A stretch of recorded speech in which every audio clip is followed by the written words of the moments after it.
Hello everyone and welcome back to Beatles channel. Lovely to have you here. Thanks for joining me for this video and I hope you're all doing well. In today's video I'm going to be looking at two albums that have got the same title but are very, very different. This one called The Beatles Rarities and this one called The Beatles Rarities. This is the UK version, this is the US version, and we'll be looking at a little bit about the history of both of these two records. I'll be going through the tracks that are on each of them and the versions that are on each of them and kind of evaluating about whether they were genuine rarities or not.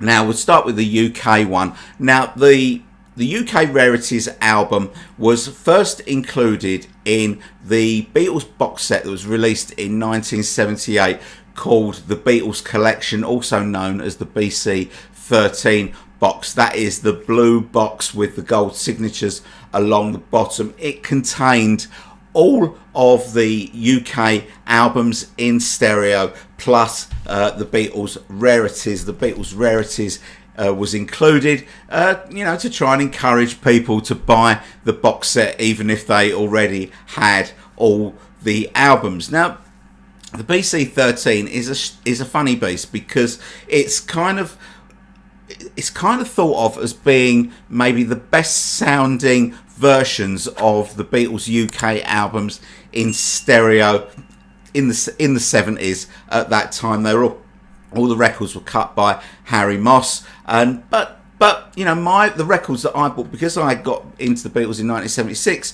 all the records that I bought were all 70s pressings, and they were all cut by Harry Moss anyway. And the poor stereo equipment that I was playing my records on probably wouldn't have been able to differentiate between the records that I already owned and the maybe superior records that were included in the BC 13 box. Not that I could afford it anyway in 1978, but I didn't buy one. Although I was quite gutted that I wasn't able to have this new record, this Beatles Rarities. Well, let's talk about what was in the box, because as I say, the box was all the UK albums. But if for people that thought that they might, if they were buying this Beatles collection box, they were getting everything in the Beatles canon, they weren't, because at that time, back in 1978, Magical Mystery Tour wasn't part of the UK canon. That's the American album, Magical Mystery Tour. Obviously, the double EP was, but that didn't contain all the tracks. So that was missing from the BC 13 box. Of course, all the standalone A-sides of the singles were also missing from the box, and the Long Tall Sally EP as well. So what this record tried to do, it tried to mop up all the B-sides, from standalone singles. So B-sides that weren't on albums were on this. So also included the 4 tracks from the Long Tall Sally EP, and also the 2 German tracks, and also a version of Across the Universe, which we'll talk about in a minute. It was kind of an early prototype of the Past Masters albums that we got on CD in 1988, but not really as efficient as those. For me personally, when I was doing my, getting my Beatles collection, when I first got into them, once you'd got all the albums, you were missing a few tracks, like I've just said. Now, in 1976, EMI released all the Beatles singles again in a box set and available to buy separately. So what I did back then is bought singles like this, She Loves You, with I'll Get You on the back, purely to include those in my collection, to try and complete my collection. Now, I think these came out in April, and I kind of got into the Beatles around June time, I think. So I kind of missed the boat a little bit. But back in the day, you could go into a record shop and order records. You'd ask the surly bloke behind the counter, and he'd get out this great big book and thud it onto the counter as if he was doing you a big favour, and you could actually order the record. So I was able to order all the singles, all the standalone singles that weren't on albums, and all where there were also B-sides as well. Then later in 1976, the Rock and Roll Music album came out, and that included the entire Long Tall Sally EP, so I was able to get them that way. But when this came out, there was still a few tracks that I didn't have, so I was disappointed that, you know, I had to buy the box to get it. The Rarities album that was included inside the BC13 box had a slightly different sleeve to the one that I just showed you. For a start, it had all the track listings on the front of the sleeve listed vertically rather than you know, along the bottom like that. And it also had a yellow strip going diagonally across the top corner that said sampler not for sale. That was supposed to be the rule. It wasn't supposed to be for sale outside the BC13 box. That was the thing that made the BC13 box, you know, a little bit special. But, you know, record shops worked it out that if they were to split the box and sell the records individually, particularly the Rarities album, they could charge a lot more for the Rarities album than the normal retail price of a record at the time. And so that's what they did. EMI got wind of this, they weren't happy, and that's what gave them the prompt to release the Rarities album as a standalone record in 1979. Now obviously, if you were one of these people that bought the BC13 box, you know, but purely on the premise of getting this Rarities album, you weren't going to be happy. You weren't going to be happy if you've lamped out that money just to get this one album, and then suddenly it's available as a standalone record. But for me, this was a good thing, and so in 1979, the EMI released the Beatles Rarities as a standalone album. Okay, let's have a look at the record. That is the front cover. I'm afraid this is my version from 1979. It's not in the best of shapes these days, I have to say. I'll stand up to give you a better view of the track listing. I hope that's focusing okay there. And underneath that, we've got the sleeve notes written by Hugh Fielder from Sounds UK music paper. Because it's gold type, it's kind of faded a little bit on the inside there. It comes in a plain white inner. I'll show you the record. It's on the 2 EMI box Parlophone label, which is standard in the UK for 70s pressings. There is close up, and that is side 2. Now I just point out this, that you can see here where it's got stereo in, you know, a much bigger font than it's got mono. Mono's got a little cross to indicate the mono tracks on this. But it's a bit weird that stereo is big and mono is small, because most of the tracks on here are in mono. You can also see here, I hope it's coming across on the camera, is you can see the original matrix number that was in for Rarities included in the box set has been crossed out, and the new standalone Rarities has been awarded a new matrix number there. I hope that came across. But yeah, I'm not really sure what the situation is with the versions that they used on this LP, because, you know, BC13 is a stereo box, and you would have thought that for the Rarities album, to keep in line with that, they would have used the stereo mixes. But then again, you know, a lot of the tracks that are on this record are B-sides of singles, and all the singles were only issued in mono, or most of the early ones that, you know, that had these standalone B-sides were issued in mono. So in some ways it makes sense, some ways it doesn't. It's just the fact that you know, stereo is big. It says a stereo record and a little bit of mono, but no, it's a lot of mono and not much stereo. So anyway, let's go through the tracks. So the album kicks off with Across the Universe. This isn't the Let It Be version, this is the World Wildlife Fund version, a track that the Beatles donated for an album called No One's Gonna Change Our World, a charity album issued by the World Wildlife Fund in 1968.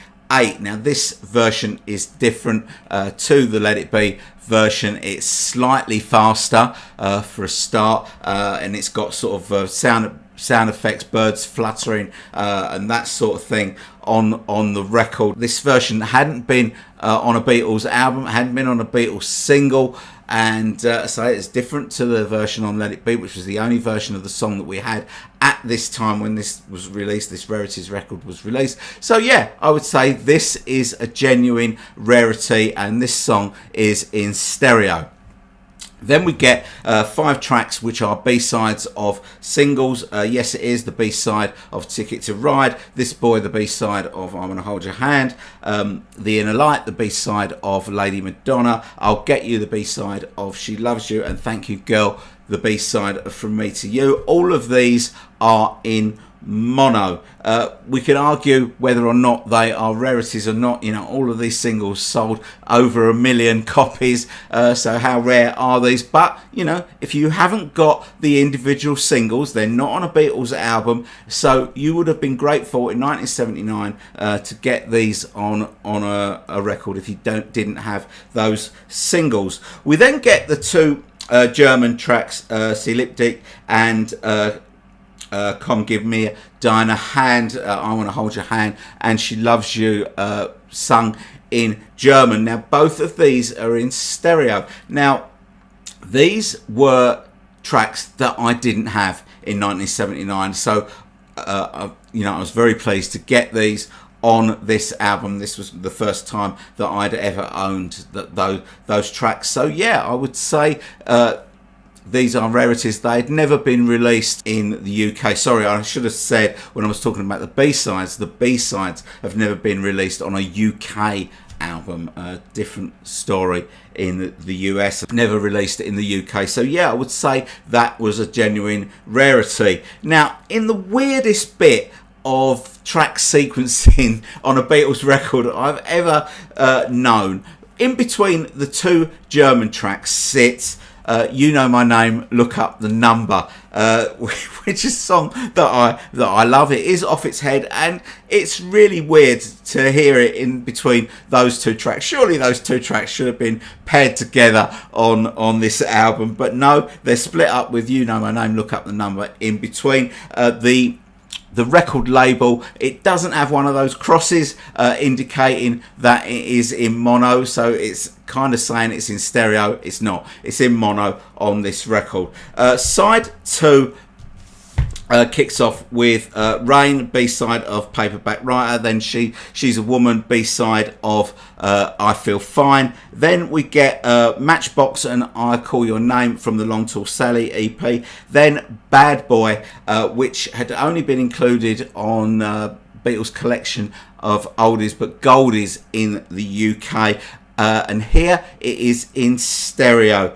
We then get Slow Down from the Long Tall Sally EP, I'm Down from the B-side of the Help single, and then it finishes with Long Tall Sally from the Long Tall Sally EP. All of those tracks are in mono apart from the aforementioned Bad Boy, that is in stereo. So that is what is included on the album. So summing up the UK Rarities album, for me the winners were Across the Universe, the World Wildlife Fund version, and the 2 German tracks. They were 3 songs that I didn't have in 1979 till I got this album. So when I got them on this album, I thought, oh, I'm complete now. I've got everything. But that was before I realised that, you know, that there were all these differences between stereo mixes and mono mixes and all these little, you know, nuances that only we care about, that I then had to somehow get. But in 1979, I was happy as a sandboy. I thought I had everything, even though I didn't. Now, if you didn't have the standalone singles in 1979, bearing in mind the fact that you're not going to get any of the A-sides or double A-sides of the singles, you know, in the BC 13 box set or on the Rarities album, you are going to get most of the B-sides. When I say most of the B-sides, there is one that I think is missing from this standalone single with a B-side that's not here, and that is Baby I'm a Rich Man, the B-side of All You Need Is Love, bearing in mind that Magical Mystery Tour album was not part of the canon, not included in the BC 13. So that was an omission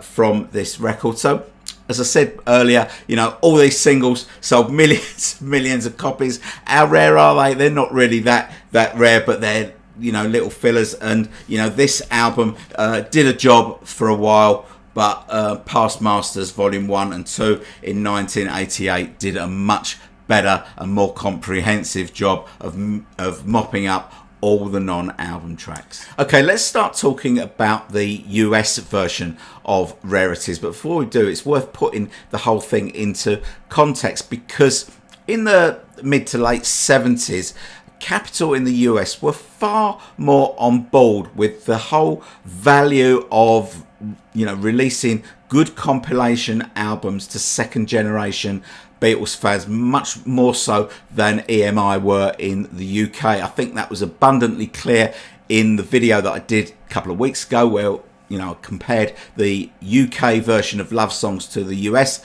version of Love Songs. Much better presentation and packaging, and it felt like it was more loved than the UK version. And you know, Capitol had become aware that US fans were importing the BC13 box to get the Rarities album, so they thought it would make sense to put out their own, you know, standalone Rarities album. And the version that they came up with at first was very similar to the UK version, pretty much the same track listing, apart from the fact that they, rather than include the German language tracks of I Want to Hold Your Hand and She Loves You, they just put the normal English language version, which made it even less rare than the UK version. The big wigs at Capitol were not happy with that. They said it wasn't rare enough, and, you know, manufacturing of that ceased, and they sat down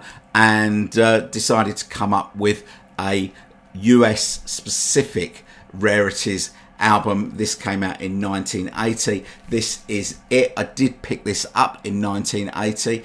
I found it in a record store in the West End, possibly HMV, I'm not sure, can't remember. But it was available on import, and this is the back sleeve, which has got the sleeve notes and the track listing and a few pictures. And just here, the fact that this is blank here. What should have been here was, you know, something like all tracks produced by George Martin, which they forgot to put on the first pressings, but the later pressings of this did have that on it. It is a gatefold, and a very nice gatefold it is too, especially the fact that it's got a full sort of 12-inch butcher photograph. You know, put it in a frame like that and impress your friends. Look, I've got a butcher sleeve. I know it's not exactly the same as the butcher sleeve, but you get the idea. But some very nice pictures on this side of the gatefold as well, which is very nice. And it did have a printed inner sleeve. This is just a very soft paper inner sleeve. It's got some photos. I'll just show those a bit closer so you can see them. They're not great photos, to be absolutely honest, but maybe they were unpublished at the time, I'm not sure. But there you go. And we'll have a look at the vinyl while we're here. And you'll notice that a return to the rainbow Capitol label. There's the track listing there on the label, so you can read it, but we are going to go through them all. You know, I understand that the rainbow Capitol hadn't been used throughout the 70s, but it was brought back for this record, I suppose, for authenticity. And I think you can see around about 9 o'clock in the run out groove, there's that emblem, the symbol that this was pressed at the Winchester plant in the US. So let's talk about the tracks that are on this album. The exact premise of the US Rarities album is made very clear on the sleeve notes of the record, but paraphrasing that, it says that the versions that are presented on this album are not the versions that are currently, 1980, available on either Capitol or United Artists albums in America. But it goes on to say that the versions have been released by Capitol or EMI somewhere in the world, just not in America. And if they were available in America, they're not anymore. So what do we get here? So track 1, side 1 is the single version of Love Me Do. This is the September the 4th 1962 recording session with Ringo on drums, no tambourine on this track. Now we know from the recent history of the Now and Then single that the master tapes for the Love Me Do single are long gone, and they were long gone in 1980 as well. So what Capitol had to do is they had to source the best possible quality physical single that they could find, and the one that they used is the Canadian 45, which in itself was a needle drop of the UK version. So this is like a third generation tape that they're using here for the Love Me Do single, and consequently it doesn't sound very good. It says on the sleeve, you might be able to hear pops on it. Personally I can't, but in my opinion, I think that the Andy White version of Love Me Do, commonly available on the UK Please Please Me, is the better version because it's got Ringo on track tambourine, and I think that the song needs a tambourine to give it a bit more body and a bit to fill out the song, the sound a little bit more. But there's absolutely nothing wrong with Ringo's drumming on this. And is this a rarity? Yeah, it probably is a rarity in America. The single didn't sell that well, so you know, and it's long gone. So in 1980, this is a good shout from Capitol, I think. Tracks 2 and 3 are Misery and There's a Place. Now these two songs are the regular stereo versions that have been available for years on the Please Please Me album. But when Capitol released their version of the Please Please Me album in 1965 called The Early Beatles, this was a cut down version of that album, and Misery and There's a Place weren't on it. So this was the first time that these two songs had been available on Capitol. They were available on VJ on the Introducing the Beatles album, but by 1980 that album was very difficult to find. Plenty of counterfeits about, but to get an original album was very difficult. So yeah, this is quite a good rarity for Capitol to include these two songs. So the next track is And I Love Her. Now this version of the song has the coda at the end, you know, the acoustic guitar riff that goes da da da da. That is repeated 6 times rather than the normal 4.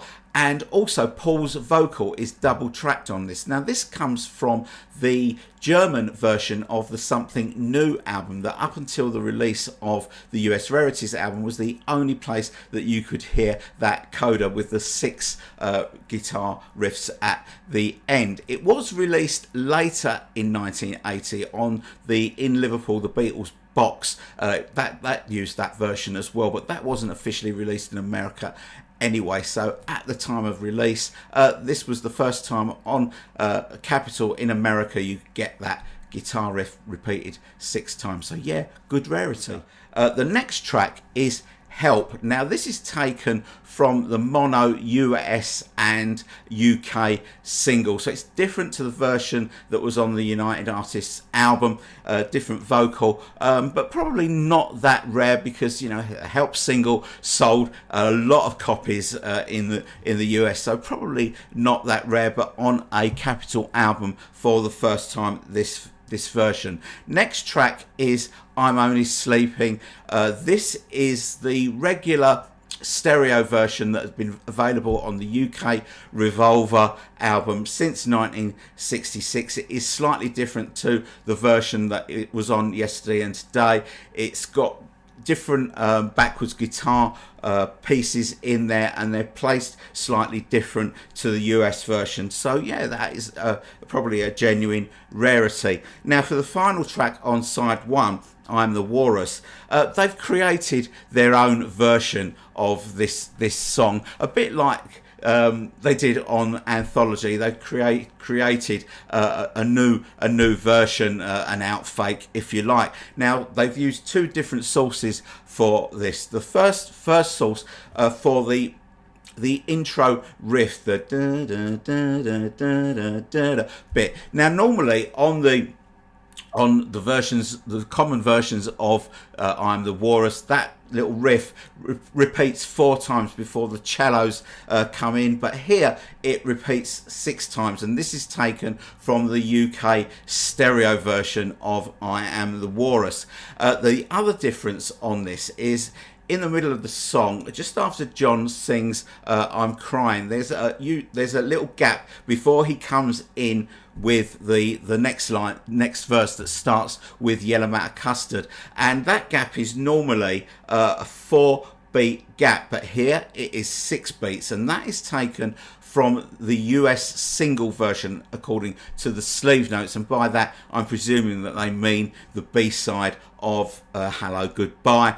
So yeah, it's a rarity, but it's a kind of a fake rarity. So that is how side 1 ends. So side 2 opens up with Penny Lane, and this is an interesting one because what Capitol wanted to include here was the US promo of Penny Lane, which is that one that has the little bit of extra, the flourish of piccolo trumpet at the end that wasn't on regular versions of Penny Lane, but they lost the master tapes. Now, we talked about this briefly in the deep dive of the Sgt. Pepper 50th anniversary box that I did a couple of weeks ago, and that was in mono on that. But what they did here was they included the stereo Penny Lane single, which up until this point hadn't been released in the US, and they sourced a physical copy of the promo 45, and they just recorded those 6 or 7 notes of piccolo trumpet at the end, so they tacked it on the end, so they kind of created an outfake or a Frankenstein or whatever you want to call it. It's not what they wanted, but like I say, they couldn't find the master tapes, so that was the best they could do. The next 2 tracks come from the White Album, and they're in mono, and the White Album wasn't released in mono in 1968, so in effect they could have included any of the songs from the White Album, and it would have been a US rarity for Capitol Records, but they chose Helter Skelter and Don't Pass Me By, and I'm guessing the reason they chose those were because probably those 2 have got the most obvious differences between the mono and the stereo. So with Helter Skelter, firstly, I think that the vocals are mixed slightly higher on the mono than they were on the stereo. And right at the beginning where you hear Paul scream the yeah, yeah, yeah bit right the first time that he does it in the song, he laughs a little bit at the end, and that laugh is much more prominent on the mono version than it is on the stereo version. In the stereo, it's slightly lower in the mix, so you don't hear it quite as clearly. Now, as we all know, the stereo Helter Skelter has the fade out and the fade back in, and Ringo screaming right at the end, I've got blisters on my fingers. That isn't on the mono, so that is the mono version that we get here. It's consequently, it's about 50 seconds shorter than the stereo version that we're all used to. And incidentally, on the sleeve, they credit the I've got blisters on my fingers to John Lennon. I don't know if you can see that there. You would have thought that they would have got a basic fact like that right on the sleeve note, on the sleeve notes. The next track, Don't Pass Me By. Now, with Don't Pass Me By, the violins, or probably should call them fiddles as it's a country song, but the violins are slightly different in different places and extended at the end. And for some reason on the mono, they kind of sped it up a fraction, which makes it sound like Ringo is singing I don't know, a semitone higher, slightly different pitch, and that's what happens when you speed something up. He didn't record another vocal; they just sped it up a little bit, and that gives the effect that the vocal is in a higher pitch. I have no idea why they did that, but that's what they've included here. Now, the next 3 tracks, The Inner Light in mono, Across the Universe, the World Wildlife Fund version, and You Know My Name, Look Up the Number in mono, are all on the UK Rarities album. So we've already discussed that, so there's no need to talk about those again.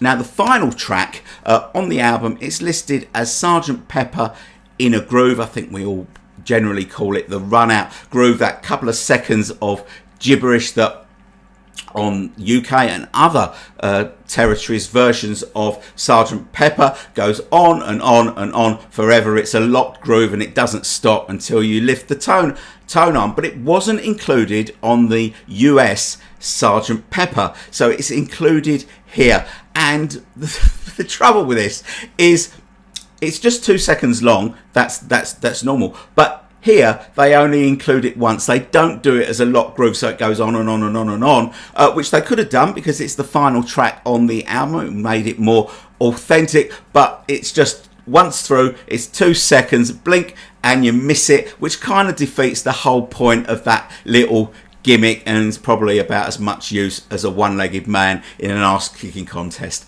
Okay, that is the US Rarities album. So summing up these two albums, I think they served a purpose at the time, but they are of their time in these days of, you know, anthology and, you know, remixed box sets with sessions, LPs and CDs included. They're kind of outmoded now. Nothing on either of these albums hasn't been released since on other formats. But, you know, if you want to tell me something about these albums, did you pick them up at the time, or what you think about them now, please do so in the comments. You know, I do read all your comments and I will respond to all your comments. Just a little bit of housekeeping. Please remember to give the video a like, because it just really helps the channel and helps my videos get out to more people. So please just take 1 second of your life to do that. If you're watching this video and you're not subscribed, please consider supporting the channel by subscribing. Love to have you along for the ride. And if you haven't seen this channel before, you will notice you've just seen a half-an-hour video with no adverts in between. That is because I don't have any adverts mid-roll in any of my videos, so that's another good reason to subscribe. Okay, that is it from me. Thanks very much for watching. I hope you've enjoyed this video, and I'll see you all very soon. Bye-bye.